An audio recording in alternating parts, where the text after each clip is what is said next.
Hey, welcome back to the channel. It's Josh, and I'm here with a good friend of mine. And Jason and I used to work together back in the late 90s. Late in the 90s, yeah. For a company called CompuServe Network Services, actually. So for all of you that know all about the internet, this was kind of the internet before the internet and before AOL. We had a special company and a lot of special bonds with a lot of people that we haven't talked in years, but it's like it was yesterday. Right. You know, we can pick right back up.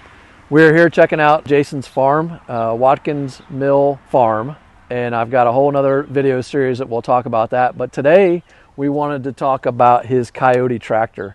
So before we talk about the tractor, Jason, tell us a little bit about how you've, other than knowing the Hardy brothers 20 years ago, how you might have stumbled on us again. Yeah, years and years ago when you just graduated from Ohio State. That's right. Right, so yeah, Bucks. It's been quite a while. So kind of what started the journey and ended up on this tractor is we had a 1952 Ferguson TO30.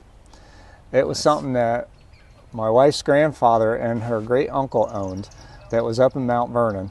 So we moved it down here, got it back and running again. It needed some loving. So we took care of that. It had a front loader on it, which was great. And we used it around here. Occasionally I'd haul it up there, just do a little property maintenance on the land up there. And just as it was getting on in years, it was getting a little crankier. And I'd spend more time trying to get it to run than it actually running. So it was a very hit and miss proposition. And with 5 kids and our own business, when I had time to do tractor things, I needed to get on the tractor and just get my job done. So finally, we just got to the point where it was time to find it a home. So as I started looking around and started thinking about, you know, John Deere, Case IH, because those are some of the dealerships that we have out here, and stumbled across what you guys were doing with Hardy Brothers Outdoor, and seeing Jason and you guys talking about tractors and just some different thoughts and other people I ran into. It's like, okay, let's just start conversing. So chit-chatted with your brother quite a bit, running into him with coffee or something like that. We talk a little bit about work because he works in IT as well. Yep. And then we talk about tractors for quite a bit. But as I was narrowing it down and doing my research, the thing I was finding was the default, and Deere makes great product, Kubota makes great product, but as I was looking at those, it was really kind of expensive. Yeah. And I was seeing, especially on the front loaders, they use some proprietary systems to connect, where if you want to just pick up something and attach it, you're going to have to get their custom parts to then do skid steer type attachments like the buckets and grapple and those types of things. So that was one of the things that started steering me another way. In my research and the plethora of YouTube videos and threads, the Kiotis kept coming up. So like, okay, that's interesting. We actually have a dealer down the end of our road that's a Kioti dealer. And their Case IH as well. So went over there, looked to see what they had. And a guy who's also in IT that's in the peer organization I'm in, he has an older Kioti. So we talked tractors quite a bit, and he loved his Kioti. Had all good things to say about it. Just said very reliable, works, pricing was reasonable and such. So I looked at that, looked at the Mahindras, and that's kind of where I was settling in price-wise, feature-wise for what we needed around here. And just decided Kioti. The thing that, for me, that helped in the Kioti sales is the dealership I bought it from, which wasn't the one that's down the road from us, but up in Bell Fountain, Compton Equipment. You walk in someplace and you feel like these guys get it. They're going to take care of you. They're going to educate you. They spent a lot of time. I didn't know what all questions to ask. And they'd say, okay, let's take a walk around the tractor. Let's talk about this, this, and this. Here's why they set up. So, for example, to check the fluids, the front axle's there, the oil's there. I don't have to pop the hood to be able to check those things. So they make it very accessible. The ergonomics of the tractor management seemed to be well laid out. Pricing was good. I thought they were very fair. And they were very helpful through that process, and when I've called with questions, they've been very helpful since then. So this is the 4030, the KL 4030. Is that 40 horsepower or 30 horsepower? This is actually a Kioti 2610. Oh, so it's a CK 2610. This is just the front loader attachment. Sorry. So it's a 26 horse. Okay. It's a hydrostatic. Wow. So I kind of went back and forth on gear driven versus hydrostatic, Yep. but I wanted everybody in the family to be able to use it. Yep. They can push a pedal. That makes it really simple. Yeah. And for them. I was checking to see if it was the treadle pedal like the Kubota or the dual pedal. No, and that's the thing I like, because I saw on the Kubotas you had the treadle pedal. Yep. This forward pedal, reverse pedal, very simple. Gear, range shifters over there, low, medium, high. Clutches on the left side. So it's got fairly a simple. It's got three range. Huh. That's nice. Mine, I think my 2032 is just a high-low. Yeah. Yeah, so three range works. Usually run it in medium for most of the things I do around here. If I'm moving a lot of dirt and digging into a pile, then I'll put it in low just to push it in there a little bit further. Very good. I did not think this was a 26 horsepower tractor. I thought it was a lot bigger. Now, what I found in researching the Coyotes, in this frame, you can do a 26, the 33, I think, and the 40. Okay. And they're all of the same on the size. same frame. So on the same frame, same size, price difference, of course. But and we were just trying to manage price versus horsepower, emissions controls, those kind of things that worked into the decision. Well, I think you hit one of the key things, and I was joking with Jason earlier that with this Jason, that my brother Jason, and all of our influence with the John Deere, that he went with a Coyote. But actually, a couple of the things that you mentioned, I would totally agree with. One, that local dealer support and having somebody friendly like that. Honestly, I went with the John Deere 2032, maybe more so based on dealer location, and I didn't get any of that warm fuzzy from those folks. Now, I'm going to be doing a video soon. They recently did some warranty or some service work for me that they really surprised me. But at the end of the day, I think it's about finding the right variables for what you need, right? And at a good value as well. So I think that's price huge thing. Was fair, and it was in the middle of COVID, so trying to find a tractor and scarcity and stuff. It took a little longer, but I understood because we deal with it in the IT business, and our supply chains were stretched too. But they were very good. Okay, nothing yet. This is what's going on. Here's where it is now. So that all worked out for us pretty well. And yeah, I'd say the attention to understanding that I was very much a novice in buying a tractor and just helping me through that decision process. Right. I think that's important too. We've done videos on getting the right size, getting the right use case, those sort of things where, you get on the forums and people just say, buy one size bigger than you think you need or whatever else. And we've done a lot of videos around, the size of the tractor matters because it matters about the attachments. It matters about whether you can haul it on a trailer, whether you can maneuver it around your yard, all those kind of things. Get the right tractor for you, not what everybody else tells you that you need. And we ran into some of that too. And you guys helped out quite a bit through all the videos that you do. You have that one about 10 things to look for buying a tractor. Yep. So that factored into what we were doing here. And making sure that we were adding the things that we needed to add, like the third function. Because at the time, I didn't have anything that needed the third function, but a grapple was very much in my mind with all the trees and things we have around here. So just had that done day one. Buttons are all right here, easy to manage, and that was a good move. Hang a lot of stuff on the front. I'm still waiting for my grapple. And then I added remotes on the back because on this. Yep.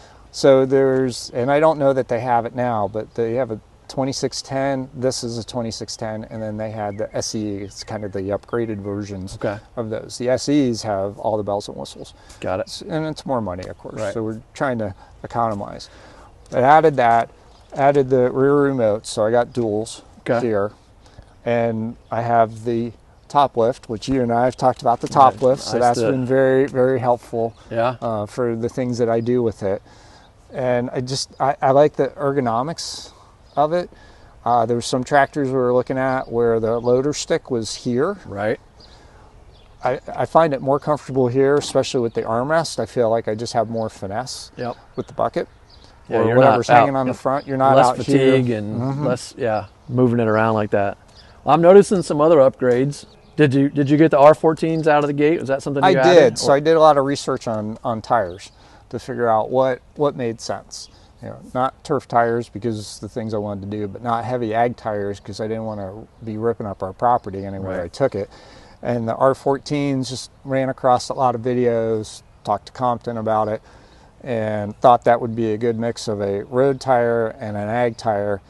And so far it's been good. I mean, I use this in the snow. I got the Easy Tamers on the front, which is one of your videos. Yeah. So picked a set of those up. The Edge Tamers? Edge Tamers, yeah. Yep. And those will work great come snow. And put this thing in 4-wheel drive, and it just goes. Very nice. And I'm noticing you've got you had the front remotes, rear remotes. Correct. You've got some bolt-on hooks. You've got the Piranha bar. Yes. Is it Be Expanded? Is that who does the Piranha? I think that's who does that. And I just put that on. I had it for a while, but I didn't really have a need to do it until it was time to get ready for the pigs. Yeah. And pigs like to dig holes. So last year's pigs left really big holes, and there's a giant dirt pile down below that's actually my neighbor's, but she's like, take all the dirt you want, I don't care. You got a spoil pile, you can come fill I just come and take as I want, and I needed that Piranha bar to dig into that hillside and pull up some dirt. That's great. That's one thing I haven't done yet, but it's on the list of really useful, especially with this size frame. You need whatever leverage you can get. So what I have found with that spoil pile is with the Piranha bar, 4-wheel drive, and low range, I can get a good chunk of dirt out of that hill, even though it's compacted. Ballast. What do you do for ballast? So ballast, we got the rim guard in here. And if I need a little bit more, I hang either the rotary cutter or the box blade on the back just to give me some more weight in the rear end. Did you do rim guard out of the gate from Compton? I did. Okay. I did. I think that's a wise decision. I've got, I don't have it in the Solis tractor or the John Deere, and I can't find somebody to come out and do it, so I'm going to have to trailer them somewhere. Yeah, well, I had it up there. We talked through it. That was a thing I found in research and also in discussions with them. And last night I showed you the pallet of cinder blocks over there. I should have had the box plate on, but I was still able to move it, but I could feel that back end lifting up a little bit. But I was thankful that there's about 450 pounds in each tire. So that gives me some sticking power when I need it. I haven't done it because of the pond. I'm afraid that it's real soft around the edge of the pond. And I've already put the old Massey Ferguson in there twice, 3 times, maybe 4 times. Right. So let's walk around real quick here. On the back here, a couple things I'm noticing right away. One, you have your carry-all, which I mentioned earlier. I bought mine at Tractor Supply. All right, right after Tractor Supply. Is that the same one? Same one. So I bought mine. Super excited about it. It's in the back of my garage. I've never decked it yet, so that's a project I still got to do. But what I'm the other one, you've got the hydraulic top link, which I just got mine for the first time and love it. Pat's quick hitch. What do you think about that? Night and day. So when I first got the tractor, of course I didn't have the Pat's quick hitch. I still had my rotary cutter from the Ferguson, and it's in good shape, so there was no reason to get another one. So I went and fetched it from down in the pasture. It took me a half hour of just monkeying around with the brush hog and the tractor to get everything to line up, and I was like, okay, that's it. So let's maybe quick hitch, start looking in that direction. And you got to have attachments that are quick hitch compatible, and the sizing all lines up correctly. And I had a mix of old and new attachments, so I knew that wasn't going to work, and just happened to come across the Pats. I'm like, that looks reasonable. Let's give that a try, and they're great. I mean, it makes it so easy to hook up the attachments. So everything's quick hitch compatible now, right? With that, it's just really adjusting the bars.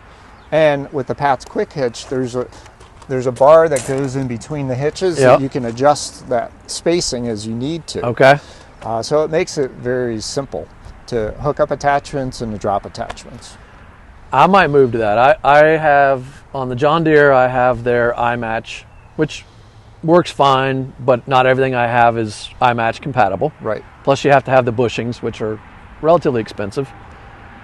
On the Solis, I got a Titan attachments or palletforks.com quick hitch, and just the way that it's put together, I've been running into some issues, and a lot of the Solis stuff is not quick hitch compatible today. I'm talking to them about manufacturing to those specs, but I think the Pat's quick hitch is... It's more versatile because for us, we already had an inventory of some attachments, and we've added some along the way.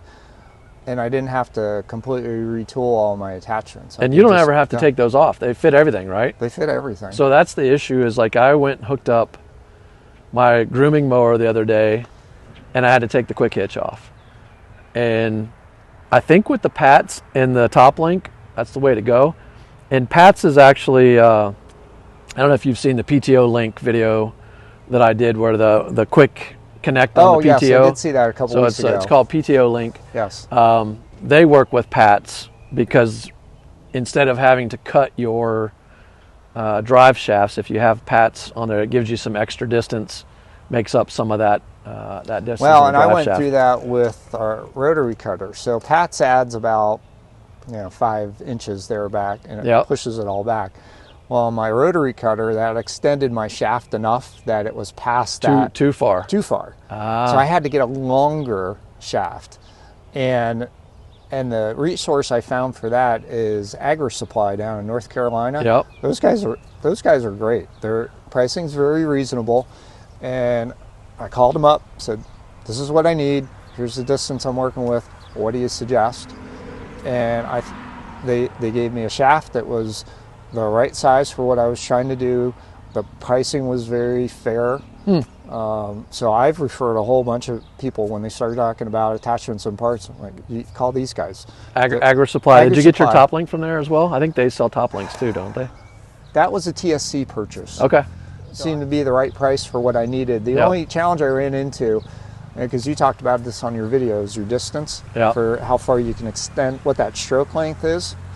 So the stroke length with the Pats needed to be just a hair further. All right, so you've had the Kioti since 2022, 2021? Late 21. Late 21. Yes.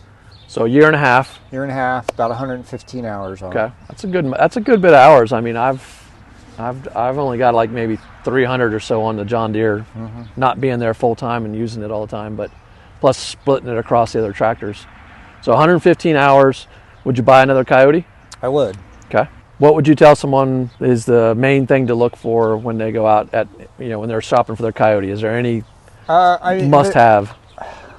Adding the third function and adding the rear remotes have given us a lot of capability with the tractor. And those were really just planning ahead, because at the time, I didn't have anything that would use them. Right. But just doing my research, watching videos you and Jason are putting out and some other folks, that topic kept popping up. It's like, yeah, that makes sense. Let's go ahead and get that done. Figuring out, who's going to use the tractor. So it's going to be me, but it's also going to be my kids. That Ferguson was a monster. Yeah. No power steering and 4 on the floor. Yep. And that was it. So my kids were a little skittish on that. Power steering, of course, so simple with that. But I just wanted it to be easy to use for anybody in the family. I told you before, my 16-year-old, when I'm down in the woods and clearing trails and stuff, she's my tractor operator. That's I'm out with the chainsaw, she's out with the grapple. As I'm dropping stuff, she's moving it, and we just make a really great team that way. That's cool. That's cool. So 2 things in there. The remotes and stuff, I think the rim guard's a good one too to get before you leave the dealership. But 2 things that you said that I thought were really important there. The last one being know who's going to use it, because you'd mentioned messing with gears and whatever else is challenging for everybody to learn, or you want them to be comfortable each time they jump on. Right. And then the other point of thinking maybe a little bit further out than what you need it for right now. Like imagine what you might be using it for in the future, so that you plan for those different capabilities today. Because once you drive it off, your only option then is trade it in and buy more, or buy new, take it back to the dealer. Take it back. Wait in that timeline of their servicing equipment. So right. Then can they service yours? Yeah. Definitely staying up on the maintenance, knowing, okay, at 50 hours you do X, at 200 hours you do this. Here's the things you want to check for, and make sure everything's healthy with the tractor. Yep. Because it's you're buying a car. Right. It's a pretty expensive piece of equipment. We talk about that. That is, for a lot of people, you know, you got home ownership. If you own a home, if you're fortunate enough to own a home, then you've got your car, and then you're basically buying another vehicle here. Right. And that's why people do so much research and why these videos are valuable. So, well, Jason, thank you very much for sharing your insights on the CK 2610 Kioti. I would have never believed this was a 26 horsepower tractor based on the size. Thought it was much bigger. Very informative, and I appreciate it, man. You're welcome. All right. Thanks for having me out to Walkins Mill Farm. We appreciate you coming out and spending some time with us. All right. We're going to have to see each other more than every 20 years. Absolutely. All right, man. Thanks a lot. You're welcome.